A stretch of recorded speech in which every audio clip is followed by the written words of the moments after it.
Dugang na kontribusyon sa mga empleyado asin employer sa Pag-ibig Fund sa masunod na taon, posibleng ipautob na. Kung gurano asin kung ano ang reaksyon kan mga miyembro kan ahensya, aramon ta sa pagtutok live ni Chris Novello. Chris?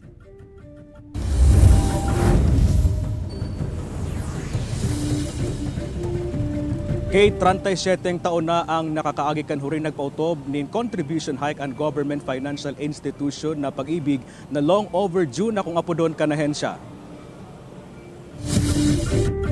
Epektibo sa bulan ng Enero sa masunod na taon, posible magkaigwanan ng dagdag na kontribusyon ang mga Pag-ibig member. Ang dating 100 pesos na bulan ng kontribusyon o average premium kan mga empleyado as in employer, magiging 200 pesos na. Alagad opisyal ining mapuon sa oras na magtuon na ng go signal si Presidente Bongbong Marcos, makalis aprobahan naman kan board kan ahensya ang aumento sa kontribusyon. Tulong dekada na kaya ang nakakaagi kan huring nagpautob ni aumento sa kontribusyon ang ahensya.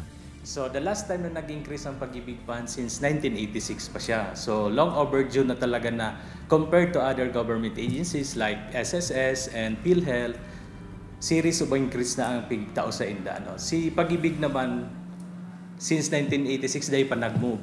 Pirang taon naman subot na na-extend ang pagpapautob kan contribution hike ninhuli sa naging epekto kan COVID-19 pandemic como konsiderasyon sa mga empleyado as in mga employer. Since ang interest nakabase sa contribution ni employee, so the higher the contribution, the higher the interest. So pag nag-avail sin daning loan, halimbawa si multi-purpose loan, halangkaw si maa-avail ni member. Sa ibong kaini, nag-animan in man iba-ibang reaksyon sa mga miyembro kan Pag-ibig ang nakabang na dagdag na kontribusyon. Oh, okay man lang po siguro. Ayos man lang po. Kasino pa mahal? Feeling ko lang po oo. Kasi po sa SS pa lang 400 na ata. Tapos dadagdag pa.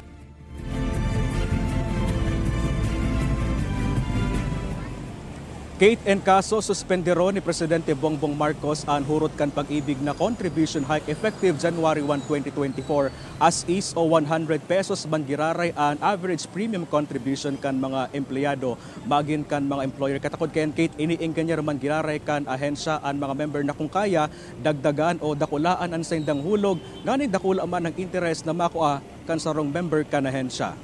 Kate? Jos Mabalos, Chris.